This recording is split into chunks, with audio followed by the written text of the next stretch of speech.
community in the world. What do you think?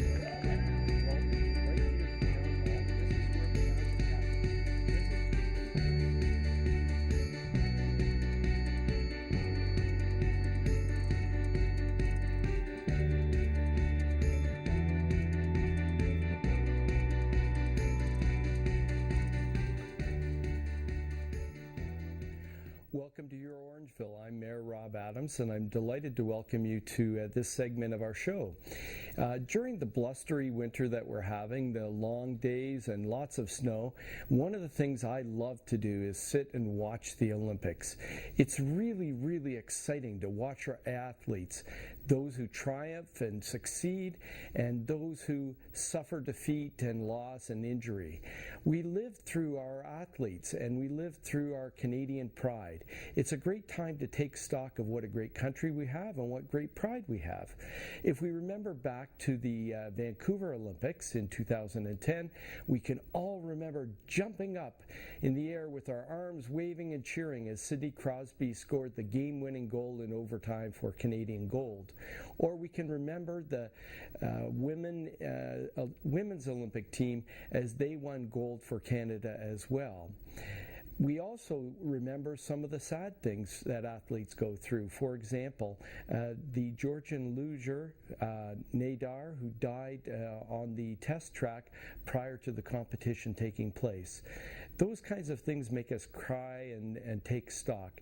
I'm sure many of you remember Joni Shrinette, who we saw her break down on TV after her mother died just around that time. And it is really epic human tragedy. Those raw emotions that we see and feel through the athletes are sort of our way of living out both the triumph and sadness that happens, those mixed emotions as human beings. And it's not every day that we witness such epic events such as the Olympics. The Olympics are indeed an inspiration to us, and we can learn a lot from it. And we connect locally from it. You probably remember our Olympic torch relay that took place here in Orangeville, and the community really connected prior to the 2010 Olympics in Vancouver. We have a picture of Brian Mackey, who's a local hero and a renowned Canadian boxing champion, who was chosen as our community torchbearer, bringing the flame into the stage. And really, we all connected. A huge crowd of people came out to really celebrate the Olympic spirit and our local spirit. Here's a picture of some of the dignitaries that were out joining Brian. There's the deputy mayor, our local member of both federal and provincial parliament, and myself joining Brian as we had a real community celebration. And of course, we can't forget the athletes.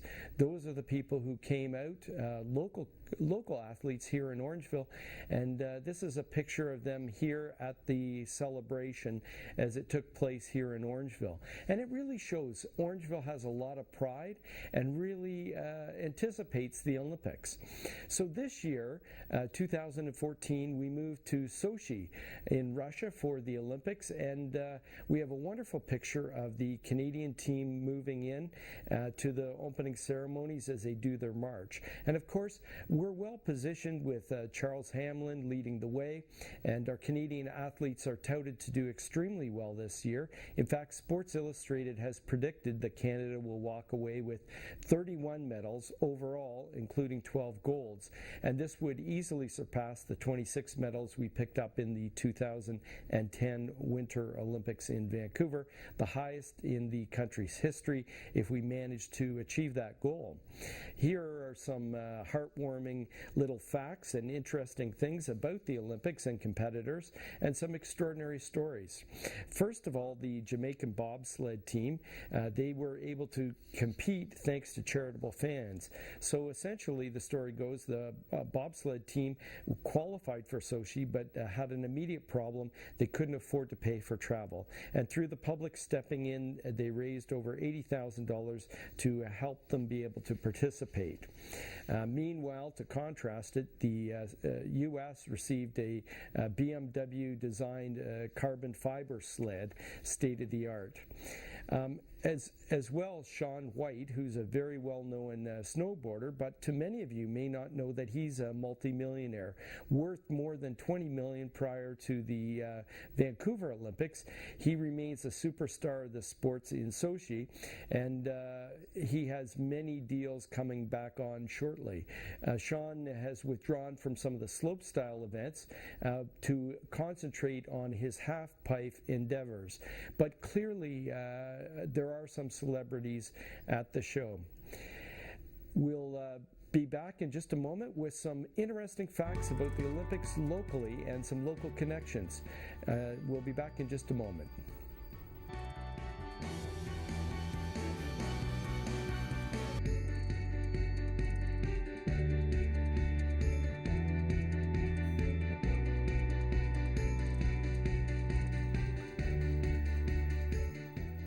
Welcome back to Your Orangeville. I'm Mayor Rob Adams, and I'm delighted to have you. I'm talking about the Olympics in Sochi. It's a really exciting time. I enjoy the Olympics, and I was just talking about some of the things that happen as a result of the Olympics. Sometimes there's a little bit of politics involved, and this year some really good things happened. Actually, women's ski jumping is being allowed for the first time in the Olympics. In the past, they had wanted to participate, and there was a lot of controversy around it, but good to see that the Olympic Committee have got things right and are now allowing women's ski jumping. Just another one of the interesting facts around the Olympics. I wanted to connect the Olympics to a little bit of our history and a little bit about our community here in Orangeville, and take it from an Orangeville perspective. So I want to take you back when I was in high school here at ODSS. There were actually 3 members of the Olympic teams that I knew. That's really a pretty incredible thing. These individuals were just amazing athletes. They were dedicated to their sport, and I saw how hard they worked. One was Michelle McKendry, as well. She was a downhill skier. Al Pilcher, who was a cross-country skier, and then as well Bernadette Casey, known as Bernadette Boyer today. And all 3 of those athletes, she participated in field hockey, by the way, all 3 of those athletes attended school with me, and so I saw firsthand a little of what they did. Michelle McKendry competed in the Winter Olympics in 1988, and then in 1992, and then again in 94. And Al Pilcher, he was a cross-country skier, very prolific, and finished 7th in the Nordic Championships, participated in 2 Olympics, both 88 and then in 92, and was very successful both in Canadian triathlons, duathlons, and cross-country skiing. He was at one time our top cross-country skier. As well, Bernadette Boyer, who still lives in our area.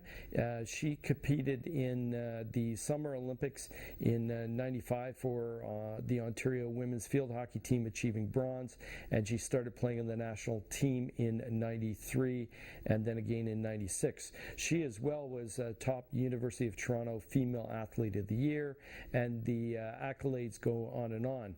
Unfortunately, due to an injury, she had to not only quit field hockey, but her career as a police officer, but she's gone on to continue to be very active in the community as a foster parent and involved in all kinds of amazing community organizations. But these 3 individuals who I saw locally in my school worked and were so dedicated. In fact, for 4 years prior to the Olympics, they lived and breathed their training and preparation. Really, they didn't have a life other than preparing for the Olympics. It became all-encompassing for them. So when an Olympian gets there, if you can imagine, you trained for 4 years and you have 30 seconds or 1 hour, depending on your sport, to be successful, and that's it, and then it's over. That's a huge, huge amount of pressure. I'm sure none of us could imagine the kind of pressure those individuals would be under. But at the same time, it makes me really proud proud. It makes me proud to know Al and to know Michelle and to know Bernadette, and that these were just local people that I went to school with, and they became superstars, Olympians. It just shows that anyone can do anything if they set their mind to it, and that's what makes the Olympics so exciting. I know that there are some other Olympians that we had who are local as well. Jay Hayes is a local Olympian, and he has competed on the Canadian equestrian team in the 95 Olympics as well. He participated in 92 and then the 2000 games, and he continues to live in the area, running a business and show jumping show. I know he has 3 daughters who also compete at various levels, and he's very active in the community and has brought show jumping to our own agricultural center. So another icon who remains close to the Orangeville community. In a few moments, we'll be back with more Olympic athletes right from Orangeville. Back on Your Orangeville in just a minute.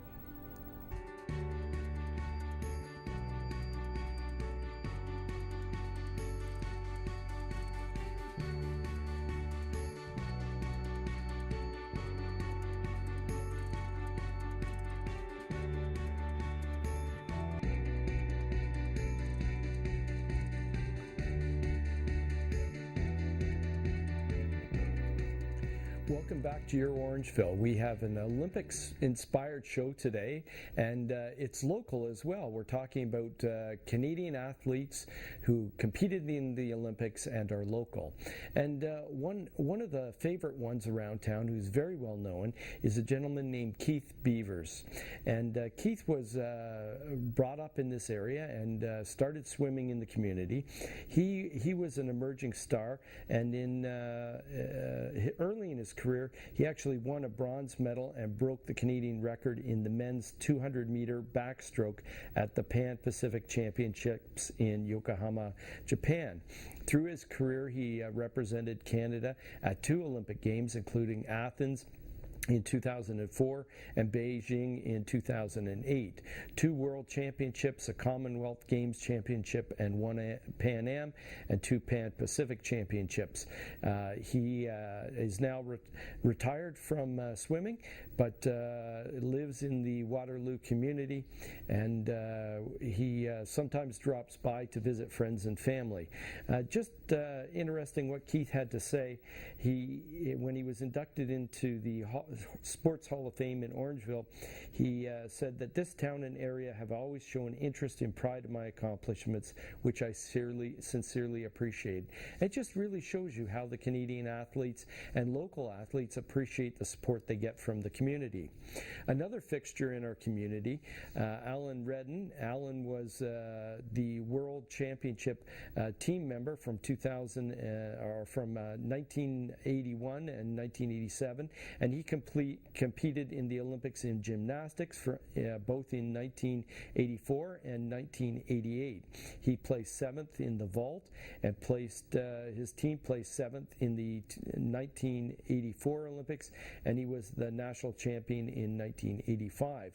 Orangeville is his hometown, and he trained for the Olympics at York University's training center, but for him, Orangeville has always been town. Some of you will know him when you go into Moguls in Motion, our ski shop downtown. Alan and his 3 young kids live here in the community, and he's involved in a variety of other sports, but really proud to have Alan as an Olympian in our community. Virginia Ridpath. Virginia is a local resident, and she participated in the Canadian swim team in the 1956 Olympic Games in Melbourne.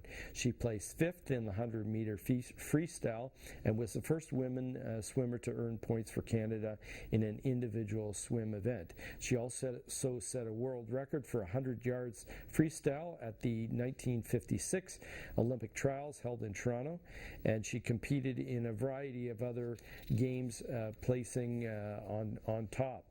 She's called Orangeville her hometown, and you may remember her. She owned in the 1980s Feather Your Nest, an interior design store on Broadway, and she has a daughter and two sons who grew up locally, and as well her daughter Larkin and son-in-law owned Oasis, a popular restaurant in Orangeville. Virginia is still retired but still lives here and enjoys her 6 grandchildren. Kevin Stittle. Kevin is competed in the sailing competition in the Olympics in 2008. He was a vice world champion, ranked 5th in the world. Orangeville is his hometown, and he has trained throughout the world for the Olympics. His sports memory from the Orangeville area is playing hockey at the Tony Rose Memorial Sports Center, what else, and windsurfing on Island Lake after school. He attended Orangeville District Secondary School, and his occupation as athlete and other interests including snowboarding. And of course, Gary Vipont. Gary also lives in town. I'm glad to call Gary a friend. He competed in the 1960 Olympics in Rome on the Canadian basketball team. Gary was originally from Toronto but moved up this way after a long career in education, and Gary and his wife Patricia have 4 children and 10 grandchildren, and he's been very involved in the community for many years. So as you can see, we have a lot of athletes. They're local and they still live here, many of them, and that's what makes for a really exciting connection. I've got some more to share with you when we come back on Your Orangeville.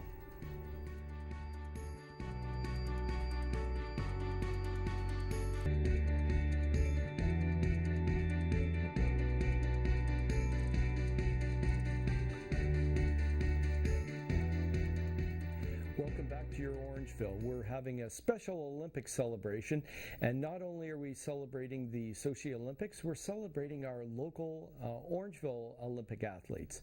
One of our athletes that I wanted to bring up was Chris Walker. Chris was a member of the 1992 Paralympic team in Barcelona, competing in swimming, both the 50 and 100 meter freestyle. He also competed in a number of competitions throughout North America and was very successful. He was also a member of the Ontario Go-Ball team and competed at the national level, developed for blind and visually impaired individuals.